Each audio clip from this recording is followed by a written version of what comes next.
여기서 비탄소계라고 했지만 사실 이제 이노가닉 나노 스트럭처 머티리얼 해가지고 수소 저장을 어떻게 하는가에 대해서 말씀드리겠습니다. 뭐 왜 하이드로젠이냐 요새 뭐 많이 뜨는 게 이제 수소니까. 근데 이제 일단은 뭐 청정한 에너지다. 그다음에 지구상 어디에든지 공평하게 분포가 되어 있기 때문에 에너지를 무기화하는 미국이 이라크를 때린 것처럼 서기 때문에 그런 일은 없을 거다라는 거죠. 그리고 사람들은 쾌적한 삶을 원하니까 저공해, 무공해라고 하니까 그런 면에서 우리가 웰빙하는 데서 좋은 에너지 소스가 될 것이다라는 것 때문에 굉장히 많은 연구들이 지금 진행되고 있습니다. 그러니까 수소라는 것이 1766년도에 이제 캐벤디시에서 발견되고 라부아지에가 그걸 이제 수소라고 하이드로젠이라고 명명을 하고 원자핵 하나하고 전자 하나를 갖는 그러니까 주기율표상에서 첫 번째 자리를 차지하는 이제 수소가 발견되고 난 다음에 많은 사람들이 수소에 대해서 관심을 갖게 됐고요. 이 수소라는 것이 1931년에 그 동위 원소를 발견함으로써 이 사람들이 노벨 화학상을 아마 받은 걸로 됐죠. 그런데 이 수소라는 게 동위원소가 3중 수소까지 3가지가 있습니다. 이건 뭐 여러분들 다 잘 아실 테고요. 그 다음에 수소의 어떤 물리적인 것을 보면 우리가 파라하고 오소 두 개의 그 수소가 있는데 그 헥스핀이 엔티페러라는 거를 우리가 파라라고 하고 페러라는 거를 오소라고 하는데 지구상에 자연적으로 존재하는 게 약 75%가 오소고 25%가 이제 파라라고 하는데 저거를 이제 우리가 수소 저장하는 데까지 응용해가지고 파라가 잘 들어가느냐 오소가 잘 들어가느냐까지는 뭐 지금까지는 뭐 현재 연구는 되어 있지 않고요. 상당히 어려운 부분이고 일단은 수소의 기본적인 성질은 이렇다는 것이죠. 그러니까 요거는 뭐 조금 전에 이제 조영환 박사님께서도 하셨지만은 보통 기체 저장하는 거하고 액체 저장, 메탈 하이드라이드 저장 같은 경우가 이제 비교가 돼 있는데 저쪽 이제 메탈 하이드라이드를 하면은 일단은 부피는 작아지지만은 대신에 이제 무게가 무거워진다는 단점이 있기 때문에 그럼 부피도 작고 무게도 가벼운 건 어디로 가야 되느냐 궁극적으로 생각했을 때 우리는 나노 스트럭처 머티리얼로 가는 것이 좋지 않겠느냐라고 생각을 했습니다. 근데 수소를 저장하는 방법들에서 어떤 식으로 저장하느냐 또는 이용을 어떤 식으로 이용을 하느냐 하는 것도 큰 문제죠. 그러면 수소를 저장하는 기술 같은 경우에는 우리가 볼륨 어떤 부피법으로 저장할 거냐 아니면 중량법으로 저장할 거냐 거기에다가 우리가 어떤 뭐 스테이션을 세우거나 저장 물질을 할 때 어떤 공간적인 스페이스 어떤 제한 같은 건 없는 거냐. 그 다음에 우리가 자동차를 타고 가다가 수소 자동차를 타고 가다가 퓨얼링을 하러 갔는데 그것이 한 뭐 10시간 정도 걸려야지 된다 하면은 큰 문제겠죠. 이런 스토리지 타임 같은 경우. 이런 것들이 큰 문제, 우리가 수소 저장 재료를 개발하는 데서 크게 고려해야 될 사항이고요. 그 궁극적으로 우리가 그러면은 이거는 스테이션이라는 어떤 정치형으로 할 거냐 아니면 이동형으로 할 거냐 하는 것도 그 목표에 맞춰가지고 재료를 개발해야 될 거라고 생각합니다. 그러니까 간단하게 기존에 연구가 이루어졌던 수소 저장 재료에 대해서 말씀을 드리겠는데요. 첫 번째가 이제 여러분들이 잘 알고 있는 메탈 하이드라이드겠죠. 굉장히 오래 일단 기체 같은 경우는 지금 뭐 350바, 700바 첫 번째 세션에서도 말씀드렸지만은 기체 저장은 어떻게 보면 지금 가장 실용화에 가까워 있는 그 기술 중에 하나인데 대신에 요거 같은 경우는 이제 압력이 높다는 거하고 그런 단점을 갖고 있고요. 액체 저장 같은 경우는 우리가 에너지를 얻기 위해서 수소를 하는데 저거를 저장하기 위해서 또 다른 에너지가 있다. 그 다음에 에버퍼레이션이 되기 때문에 그 에너지 로스가 많다는 그런 굉장히 큰 단점이고 이건 뭐 조용한 박사님 아까 잘 말씀드렸고 그 다음에 이제 메탈릭 하이드라이드인데 일반적으로 메탈릭 하이드라이드에서 이제 수소가 저장되는 사이트가 테트라헤드랄 사이트냐 아니면 옥타헤드랄 사이트냐는 논쟁이 있겠지만은 요거 같은 경우에서는 이제 어디 부분에 대해서 그 수소가 흡착하느냐 하는 문제 그리고 일단은 온도가 높기 때문에 작동 온도가 높기 때문에 우리가 사용하는데 힘들다라는 거죠. 이래서 온도를 낮추는 거 그런 기술이 필요할 테고요. 그다음에 이제 그 전에 했던 뭐 어드밴스 솔리드 스테이트 스토리지라서 CNT, 카본 나노튜브 같은 경우, 카본 나노튜브가 이제 발견되고 난 다음에 많은 사람들이 어떤 꿈과 희망을 줬는데 그거에 대한 이제 잘못되는 인식들, 문제가 되면서 커다랗게 이제 문제가 되고 있죠. 그 다음에 그 대안으로 나온 것들이 이제 카본 플로렌이라든가 어떤 블레스 마이크로스피어 같은 머티리얼들에 대한 연구가 시작되고 있고요. 그 다음에 뭐 싱글홀 하이드로젠 싱글홀 카본 나노튜브 같은 거에서 수소 저장에 대한 결과들이 이영석 교수님이 아까 전에도 말씀드렸지만 굉장히 많은 그 논쟁거리를 낳고 있죠. 이거 보시면은 뭐 어떤 사람들은 그래파이트 같은 거 67.5%다 굉장히 많은 뭐 논쟁인데 최근에 경우는 CNT나 뭐 카본은 거의 안 들어가는 걸로 지금 순수한 경우에서는 지금 알려져 있고요. 그 다음에 이런 문제점들이 그럼 있다 그러면 문제점만 제기할 것이 아니라 새로운 머티리얼들을 찾아보자 해서 DO에서 미국의 그 에너지성에서 이러한 것들을 좀 이제 새로운 하이드로젠 스토리지 머티리얼로 정해가지고 지금 연구들을 하고 있는데요. 그 중에서 이제 컴플렉스 하이드라이드 같은 경우 아까 조영환 박사님 말씀하셨지만 비가역적인 그런 문제점들이 있고요. 그 다음에 어떤 서모다이나믹 같은 경우에서의 큰 문제점을 가지고 있죠. 그 다음에 이제 축합이라고 얘기하는 이런 것들, 이건 뭐 새로 시도되는 부분들이고요. 그 다음에 케미컬 하이드라이드에서 이제 뭐 오가닉 하이드라이드라든가 아니면 하이드라이드 슬러리 같은 경우를 이용해가지고 새로운 수소 저장 재료를 개발하려고 노력들을 많이 하고 있고요. 이것도 결과적으로는 뭐 어떤 리커버리 타임이라든가 리프로세싱 같은 경우에서 굉장히 큰 문제가 있는 걸로 지금 알려지고 있습니다.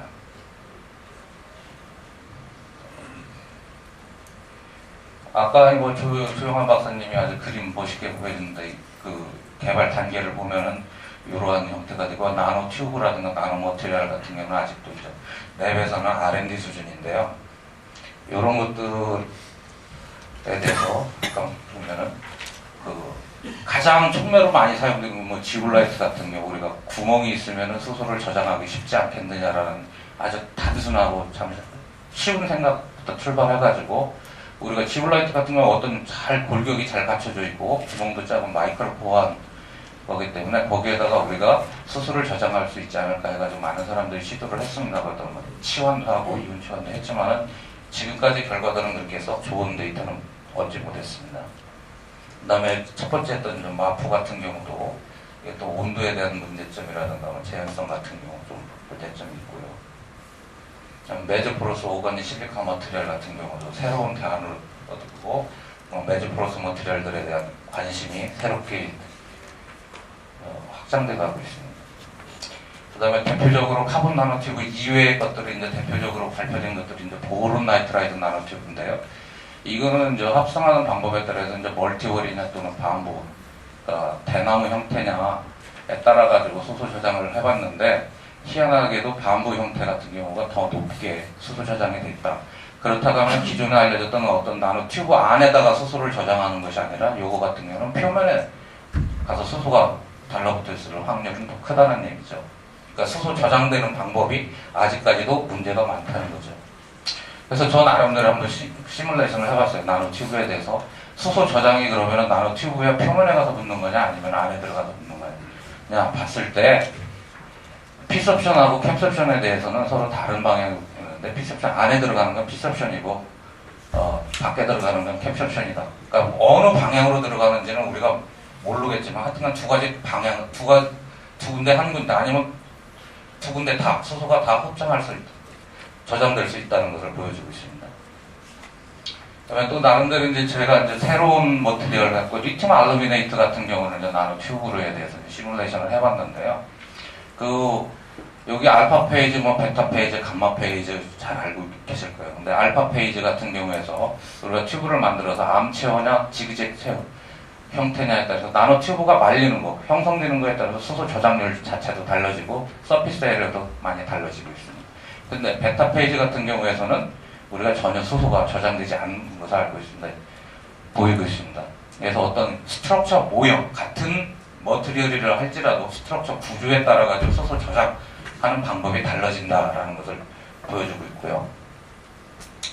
요거 같은 경우는 이제 실험을 해가지고 이렇게 재료를 만들어가지고 실험을 해보면은 그 NMR, 그 프로톤 NMR 같은 경우로 해보면은 맨 위에 있는 것이 이제 일단 벌크한 그 에즈 센시티한 그 머티리얼을 우리가 소속 NMR을 찍어보면 저렇게 큰 브로드가 픽이 납니다.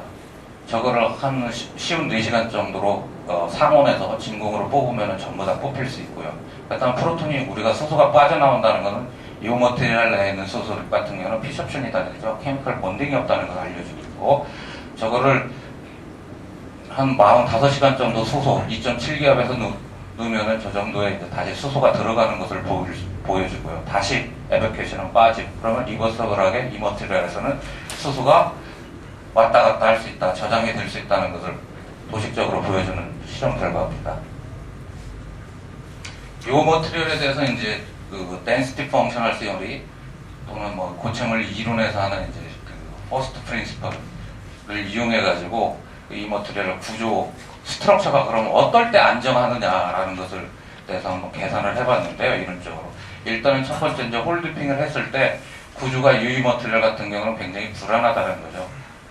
9.0 나노튜브 같은 경우에서 여기에서는 세마이 컨덕팅 같은 경우를 보이는데 카본 나노튜브에서는 메탈릭 페이지를 보이는데, 어쨌거나 홀드핑을 했을 때는 이 알루미늄 옥사이드가 어떤 나노튜브 프레임워크로 이룰 때는 그러니까 구조가 불안정하다. 홀드핑만 가지고는 안 된다는 것을 우리가 보여주고 있고요. 그러니까 리튬이 인서션이 됐을 때, 그럼 리튬을 도핑했을 때는 어떻게 되느냐? 리튬이 도핑이 되니까 굉장히 안정한 나노 스트럭처 구조로 가더라 라는 거죠. 그러면은 아까 전에 제가 그 시뮬레이션 알파 베타 페이지를 보여줬을 때 그거 그냥 시뮬레이션 한 거나 이론적으로 계산한 거나 잘 뒷받침, 잘 매칭이 된다는 걸 알 수 있고요. 그리고 요거 같은 경우는 메탈릭 페이지가 되더라라는 거죠. 세 번째가 이제 새로운 머티리얼을 개발하기 위해서 저희들이 이제 카파 같은 마이크로스피어를 만들었어요. 그러니까 안에 보시면 이거 샘 사진하고 오른쪽에 있는 게 템인데, 안에 보시면 안이 비어있는 형태를 보실 수 있죠. 여기에 대해서 그렇다면은 일단은 큰 머티리얼이지만 마이크로한 사이즈의 머티리얼이지만은 쉽게 생각할 거 공간이 많으니까 우리가 수소를 저 공간 안에다 집어넣을 수 있는, 간단하게 생각하면 어떤 도시락이라는 개념을 가지고 마이크로스피어 도시락이라는 수소 도시락이라는 개념을 가지고 한번 수소 저장을 했는데요. 저 표면을 이루는 것은 다 작은 나노 사이즈의 어떤 플레이크, 나노 플레이크 형태들이 저렇게 마이크로 스피어를 이루고 있거든요. 그러니까 표면적도 크고 안에도 비어있다. 요거에 대해서 했는데, 보시면은 지금 약 상온에서 38기압에서 최종적으로 2.358%가 저장되는 걸로 봤지만은, 보여지지만은 그 타임이 크다는 거죠. 굉장히 길다는 거죠. 약 5시간 정도의 액티베이션 타임이 필요하고 한 12시간 정도 들어가야지 이제 2.358% 저장률을 보이는데, 이거는 아까 조용한 박사님께서 말씀하셨던 크기가, 사이즈가 너무 크기 때문에, 스트럭처의 크기가 크기 때문에 퓨어링 타임이 너무 크지 않는가라는 생각을 갖고 있습니다. 다른 거 하나가 이제 카파 알루미네이트 나노. 원래 이제 나노 튜브를 리튬 알루미네처럼 튜브를 만들려고 했는데 잘 안 돼가지고 하다 보니까 저렇게 이쁜 꽃 모양으로 나왔는데요. 저 나노 플라워라고 저희들이 이름을 짓고 저거를 상온에서 한번 PCT하고 그래비메트릭, 저희들이 MSB를 갖고 있기 때문에 로버선 거를 그러니까 두 방법을 통해서 한번 비교를 해봤습니다. 해봤더니 PCT에서 룸템에서 0.658%, MSB에서 0.48. 근데 먼저 PCT 단점 같은 경우에는 온도 1도 차에 대해서 굉장히 이제 플럭추에이션이 심하다라는 거 문제가 되죠. 이런 거에 기반을 해서 저희는 연구 확장을 하기 위해서 이제 메탈 옥사이드 나노튜브를 한번 해봤어요. 근데 메탈 옥사이드 나노튜브 같은 경우 시뮬레이션 해보면은 희한하게도 저런 메탈 옥사이드 나노튜브 같은 경우가 배터리 기체든지 배터리 전극 머티리얼하고 굉장히 비슷한 형태로 가는데요. 아까 제가 그 데스티 펑셔널 시오리 해가지고 보여준 것처럼 그 홀드핑만 해가지고는 메탈 옥사이드 나노튜브는 구조가 불안전하다. 그렇기 때문에 우리가 거기다 리튬을 집어넣은 머티리얼을 찾아보자 해가지고 집어넣은 건데, 보시면 하얀 거는 다 수소예요. 수소고, 이제 빨간 것들이 옥사이드고, 나머지 색깔들이 이제 메탈을 나타내는데, 그 형태에 따라 가지고 지금 수소 저장되는 양들이 다른데, 특이하게 리튬 타이타늄 옥사이드 같은 대부분의 머티리얼들은 이제 위에 이제 카파 같은 경우는 카파가 안에 들어가 있는 꼴이고요. 근데 리튬이라든가 카파의 안쪽에 나가가지고 수소가 흡착이 되는데, 시뮬레이션을 보면은 리튬 타이타늄 같은 경우에는, 타이타늄 옥사이드 같은 경우는 리튬에 가서 수소가 달라붙지만은 또 밖에 있는 타이타늄에 가가지고도 수소가 달라붙는 저런 현상을 볼 수 있습니다. 양으로 따지면은 그 리튬 타이타늄 옥사이드 쪽이 저장률은 많이 될 수가 있죠.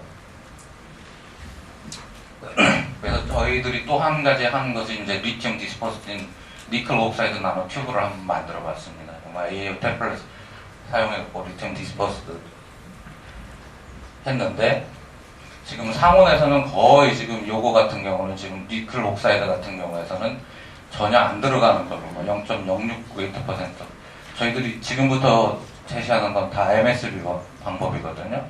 근데 요거를 77K에서 했더니 약 2% 정도가 저장이 되는 걸로 지금 결과를 보여주고 있습니다. 그렇기 때문에 뭐 어떤 콘덴세이션에 의해 가지고 지금 여기서도 보시지만은 니켈 옥사이드 나노 튜브 같은 경우가 사이즈가 너무 크다는 거죠. 지금 단점이 한 200나노에서 400나노 정도 다이아미터가 되기 때문에, 제가 생각할 때는 저렇게 낮게 저장률이 낮게 들어가는 거는 이렇게 사이즈가 너무 크기 때문에 그렇지 않는가라고 생각을 하고, 저 나노 튜브의 사이즈를 작게 한 20나노나 40나노 정도 또는 뭐 수나노 정도 작은 나노 튜브를 만든다고 하면은 저장률은 높아질 거라고 좀 생각을 합니다. 그 다음에 하나가 이제 리튬 실리콘 옥사이드 나노 튜브인데요. 아주 그냥 오더링이 잘 된 실리콘 옥사이드 나노 튜브를 만들고 여기다 리튬을 이제 디스퍼스 시킨 거죠. 그러면은 템 사진에서 보는 것처럼 아주 깨끗하고 이쁜 나노 튜브가 이렇게 만들어지는데요. 요것도 지금 AO 템플릿이기 때문에 다이아미터가 크고, 대신에 길이는 또 수마이크로미터 정도 되고 굉장히 길은 거죠. 큰 나노 튜브를 우리가 만들 수가 있고요. 여기에다가 저장을 하면은 액체질 온도에서 약 2.17% 정도 저장이 되는 걸로 지금 보여지고 있는데요.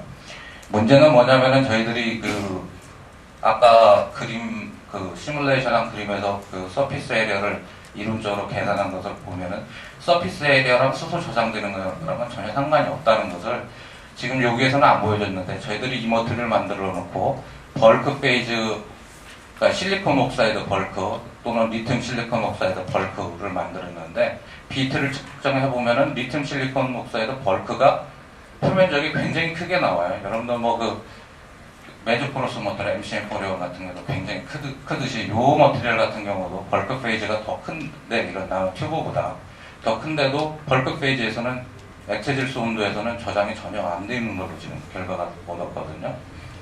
그렇기 때문에 어떤 수소 저장하는 데 있어서 어떤 서피스 에리어라든가 이런 것들은 그다지 큰 문제는 되지 않을 거라는 생각은 갖고 있습니다. 그래서 지금까지 뭐 저희들이 하고 있는 분야는, 제가 저희 팀에서 하고 있는 분야는 아주 새롭게 시도되는 거죠. 세계적으로 뭐 이쪽 대부분 카본 나노튜브라든가 카본 머티리얼, 메탈 하이드라이드 뭐 이런 쪽에서 지금 연구가 진행되고 있었는데, 좀 이노가닉 나노튜브에서는 그렇게 많은 연구는 진행되고 있지 않은 걸로 지금 알고 있기 때문에, 그래서 이런 형태에서의 새로운 수소 저장 재료를 찾는다는 것이 뭐 국가 경제적으로 거창하게 생겨가면 뭐 세계 평화에 기여하고 국가 경제적으로 큰 이득을 갖지만, 한게 이제 과학하는 사람 입장에서 보면은 새로운 재료를 탐색하고 연구한다는 것이 이제 과학적인 흥미가 많이 있죠. 그렇기 때문에 제가 생각하는 거는 어떤 저장 물질이라든가 어떤 과학을 하는 데 있어서 중요한 것은 조금 바보라는, 미친놈이라는 소리를 들을지라도 좀 청개구리 생각을 가지고 해야지 조금 어떤 이노베이션이 나오지 않을까라는 생각을 갖고 있습니다. 머티리얼 프로퍼티에서 우리가 어떤 서멀 컨덕티비티라든가 그 임퓨리티 문제 또는 페이즈, 볼륨 변화 문제 같은 경우를 우리가 고려를 해가지고 머티리얼을 설계를 하고 그 머티리얼을 만들어내고 하는 것들이 가장 중요하지 않을까라고 생각을 합니다. 그래서 뭐 썸머리라고 하지만은